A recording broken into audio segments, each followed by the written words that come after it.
দেখো ইতিহাসের একটি পেজ আমি করে দিচ্ছি, সলভ করে দিচ্ছি। এখানে আমি মাধ্যমিক হিস্ট্রি প্রসঙ্গে বলছি। যাদের দেখো এই বইগুলো নেই তারা হলো যারা বেসরকারি স্কুলে পড়ে, তারা কিন্তু এই বইগুলো পায় না। ঠিক আছে, এটা হচ্ছে মধ্যশিক্ষা পর্ষদের টেস্ট পেপার। এখান থেকে কিন্তু যে কোশ্চেনগুলো আসে সেগুলোই আমি সলভ করে দিচ্ছি একটা পেজ ধরে ইতিহাসের। দেখতে থাকো, সঙ্গে থাকো, ভিডিও দেখো। যদি ভালো লাগে তাহলে অবশ্যই সাবস্ক্রাইব করে সঙ্গে থেকো। আচ্ছা, প্রথম কোশ্চেন থেকেই আসি। প্রথম কোশ্চেনে বলা হয়েছে যে অ্যানাল পত্রিকা গোষ্ঠী ইতিহাস চর্চার মূল বিষয় কি? এটা হচ্ছে সামাজিক ইতিহাস। দাদা সাহেব ফালকে কিসের সঙ্গে যুক্ত ছিলেন? তিনি যুক্ত ছিলেন চলচ্চিত্রের সঙ্গে। মোহনবাগান ক্লাব আইএফএ শিল্ড জয় করে কত সালে? 1911। বাঙালির ইতিহাস গ্রন্থটি কে লিখেছেন? নিহার রঞ্জন রায়। বাঙালির বেশ বাস কিন্তু মলয় রায়। ঠিক আছে, মনে রাখবে, এটা খুব আসে পরীক্ষায়। বিধবা বিবাহ আইন পাস হয় 1856। একাডেমিক অ্যাসোসিয়েশনের প্রতিষ্ঠা হয় 1827। এটা একটি বিতর্ক সভায় প্রতিষ্ঠা করেন ডিরোজিও। এটা প্রতিষ্ঠিত হয় মানিকতলায়। দেখো, যারা যারা মনে করছো যে কোশ্চেনগুলো জানো, উত্তর হয়তো জানো, কিন্তু তারা সেই সঙ্গে যে গুরুত্বপূর্ণ তথ্য সেগুলো কিন্তু আমি সেগুলোও দিচ্ছি এখানে। নব্য বেদান্তবাদের প্রচার করেছেন স্বামী বিবেকানন্দ। বেদান্তবাদকে কেন নব্য বেদান্ত বলা হয়? কারণ বেদান্তে বলা হয়েছিল, বেদে বলা হয়েছিল এই জগৎ মানে ঈশ্বর সত্য, জগতে ঈশ্বরই একমাত্র সত্য, বাকি সব মিথ্যা। কিন্তু বিবেকানন্দ বলেছেন জগৎময় ঈশ্বর, তার সমস্ত অণু পরমাণু নির্জীব সজীব সব জায়গায় ঈশ্বর রয়েছে। ঠিক আছে, এটাই হচ্ছে নব্য বেদান্তবাদ। আচ্ছা, কলকাতা বিশ্ববিদ্যালয়ের প্রথম উপাচার্য কে ছিলেন? James William Colvile. ঠিক আছে। আচ্ছা, দামিনী কোহ। আচ্ছা, উপাচার্য তো ছিলেন জেমস উইলিয়াম কোলভিল, তা আচার্য ছিলেন লর্ড ক্যানিং। ঠিক আছে। দামিনী কোহ এতে বসবাস করতো কারা? সাঁওতালরা। দিকু কথার অর্থ কি? বহিরাগত। হুল বিদ্রোহ অর্থ কি? হুল কথার অর্থ হচ্ছে বিদ্রোহ। আচ্ছা, ব্রিটিশ শাসনের বিরুদ্ধে শেষ উল্লেখযোগ্য উপজাতি বিদ্রোহটি কি? মুন্ডা বিদ্রোহ।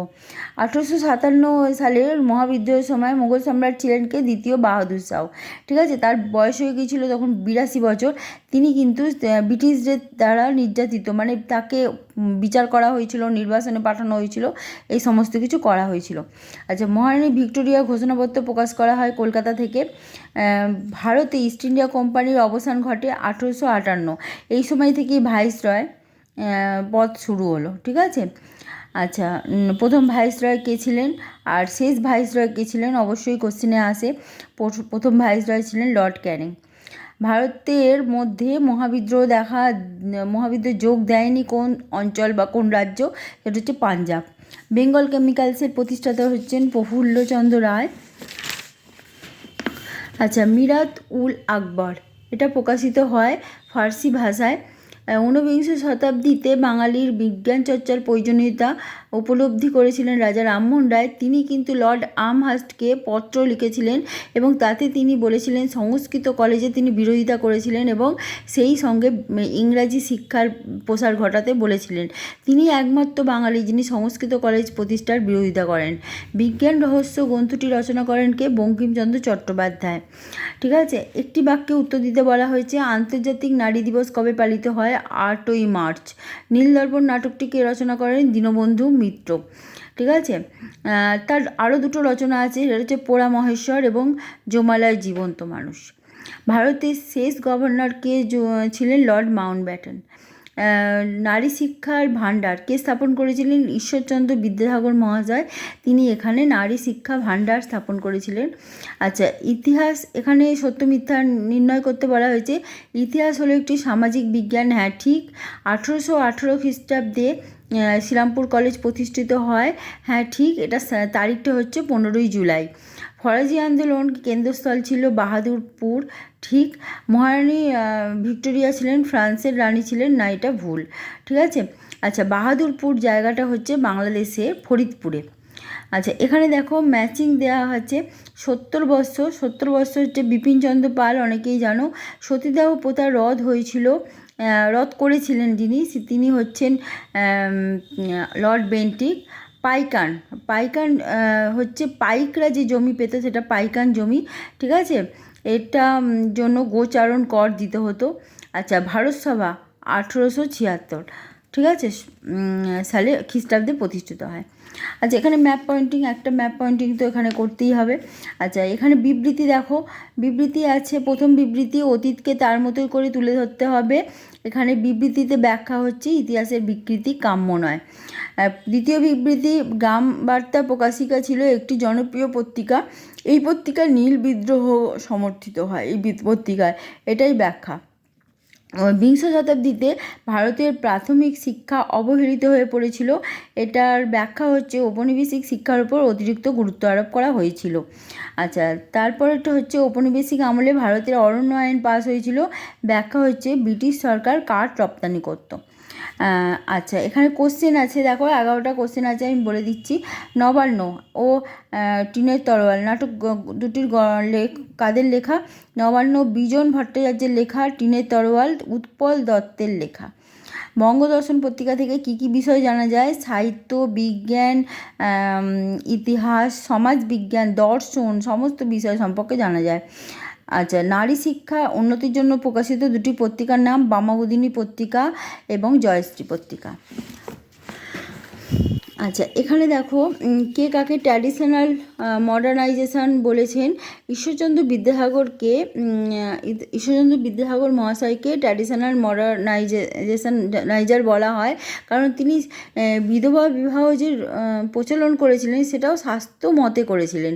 তিনি স্বাস্থ্যকে গুরুত্ব দিয়েছেন এবং স্বাস্থ্য মতেই তিনি উন্নতি ও রিফরমেশন বা যেটাকে বলে উন্নতি, সেগুলো কিন্তু সমাজের উন্নতি তিনি করেই গেছেন। আচ্ছা, হুতুম প্যাঁচার নকশার গ্রন্থে দুটি বৈশিষ্ট্য হচ্ছে, এটা হচ্ছে কলকাতার কর্চা, কলকাতার সাধারণ মানুষের কথা এখানে তুলে ধরা হয়েছে। দ্বিতীয় বৈশিষ্ট্য হচ্ছে অত্যন্ত কথ্য চলিত ভাষায় এটি লেখা। ঠিক আছে, এটাকে একটি জীবন্ত দলিল বলা হয়, কলকাতার জীবন্ত দলিল। আচ্ছা, রাজা রামমোহন রায় ও ইয়ং বেঙ্গলের সংস্কার আন্দোলনের লক্ষ্যের পার্থক্য কী ছিল?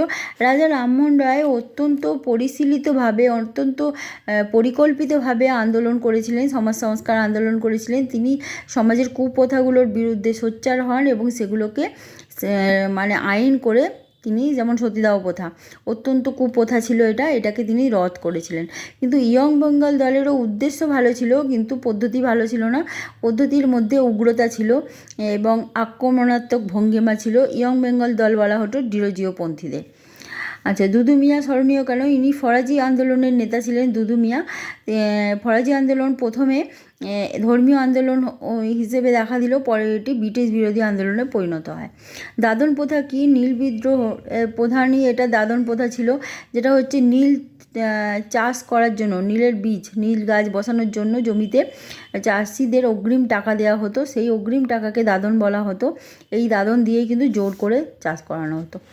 বঙ্গভাষা প্রকাশিকা সভার মানে উদ্দেশ্য কী ছিল? এটা হচ্ছে নিষ্কর জমিতে কর দেওয়া হয়েছিল, তার বিরুদ্ধে এরা সোচ্চার হয়েছিল এবং এটাই হচ্ছে জাতীয়তাবাদী আন্দোলনের একটা প্রধান পদক্ষেপ ছিল, প্রধান এবং প্রথম পদক্ষেপ। জমিদার সভার দুটি সীমাবদ্ধতা কি? নির্দিষ্টভাবে শুধু জমিদারদের স্বার্থ দেখাই হয়েছিল, সেটাই তার জন্য এটা একটা সীমাবদ্ধ ছিল, ত্রুটি ছিল বলা যায়। ঠিক আছে, এবং যেখানে শুধুমাত্র ধনী ব্যক্তিদের স্বার্থই দেখা হয়েছিল। আচ্ছা, মহারানীর ঘোষণাপত্রটি কি? যেটা হচ্ছে 1857 সালের মহাবিদ্রোহের পর যখন ব্যাপক আন্দোলন শুরু হলো, তখন ব্রিটিশ সরকার ভীত হয়ে পড়ে এবং তারা তখন মহারানীর ঘোষণাপত্র জারি করে। সেই ঘোষণাপত্রে অনেক সুযোগ সুবিধার কথা বলা হয়েছিল, যেটা হচ্ছে 1858 সালে ঘোষণাপত্রটি জারি হয় এবং সেই সুযোগ সুবিধা হচ্ছে যোগ্যতা অনুযায়ী কাজ পাওয়ার অধিকার, সত্যবিলোপ নীতি, বিলোপ পাওয়া, বা যদি কোনো রাজার দত্তক পুত্র থাকে তার রাজ্য নিয়ে নেওয়া হবে এমন ঘটনা নয়, বা এরকম ধর্ম বর্ণ নির্বিশেষে সকলেই সমান অধিকার পাবে, এই সমস্ত কিছু কথা বলা হয়েছিল ঘোষণাপত্রে। কার্যত তা রক্ষা করা হয়নি। আচ্ছা, মঙ্গল পাণ্ডে কেন স্মরণীয়? তিনি ছিলেন ব্যারাকপুরে সিপাহী বিদ্রোহের নেতা এবং তিনিই প্রথম শহীদ হয়েছিলেন, তাকে ফাঁসি দেওয়া হয়েছিল। হিকির বেঙ্গল গেজেট পত্রিকাটির গুরুত্ব কী ছিল? এটি ছিল প্রথম সংবাদপত্র যেটার নাম হিকি প্রকাশ করেছিলেন, জেমস অগাস্টাস হিকি। এবং হিকি প্রচণ্ড সাহসী ছিলেন এবং তিনি ব্রিটিশ বিরোধী সমস্ত ব্রিটিশদের ত্রুটিগুলো তুলে ধরতেন এবং অনেক সত্যের অনুসন্ধান করতেন এবং সত্য কথা তুলে ধরতেন। রবীন্দ্রনাথ ঠাকুরের শিক্ষার দর্শন কী ছিল? রবীন্দ্রনাথ ঠাকুর বলেছেন, তার মতে শিক্ষা হলো বাইরের প্রকৃতি এবং অন্তর প্রকৃতির মধ্যে সমন্বয় সাধন। পরিপূর্ণ মানব সত্তাকে লালন করে দেহ মন আত্মার সমন্বয় সাধনের মাধ্যমে নিজেকে জাতি উপযোগী, দক্ষ এবং কল্যাণকামী সদস্য হিসেবে গড়ে তোলাই ছিল তার শিক্ষা। এবং তিনি মনে করতেন মুক্ত চিন্তা এবং সত্যের অনুসন্ধানের মাধ্যমে জ্ঞানের সাধনা এবং প্রজ্ঞার বৃদ্ধি ঘটাতে হবে। আচ্ছা, এরপরে হচ্ছে উপেন্দ্র কিশোর রায়চৌধুরী কে ছিলেন। ইনি ছিলেন একজন চিত্রকর, ইনি একজন লেখক, সাহিত্যিক, সংবাদ যেটা হচ্ছে প্রকাশক, ঠিক আছে। এছাড়াও তার মৌলিক অনেক গুণ ছিল। তিনি সন্দেশ পত্রিকা প্রকাশ করেছিলেন, তিনি ছেলেদের রামায়ণ এরকম অনেক বই প্রকাশ করেছিলেন। তার একটা ছাপাখানা ছিল, সেই ছাপাখানার ইউএন রায় অ্যান্ড সন্স ছাপাখানা। তিনি হাফ ব্লক প্রিন্টিংয়ের তিনি প্রথম প্রবর্তক। আচ্ছা, IACS Indian association cultivation of science এর প্রতিষ্ঠার উদ্দেশ্য ছিল বিজ্ঞান সাধনা করা, বিজ্ঞানের বিভিন্ন ক্ষেত্র নিয়ে গবেষণা করা এবং বিজ্ঞানের উন্নতি সাধন করা। ডক্টর মহেন্দ্রলাল সরকার এর সঙ্গে যুক্ত ছিলেন।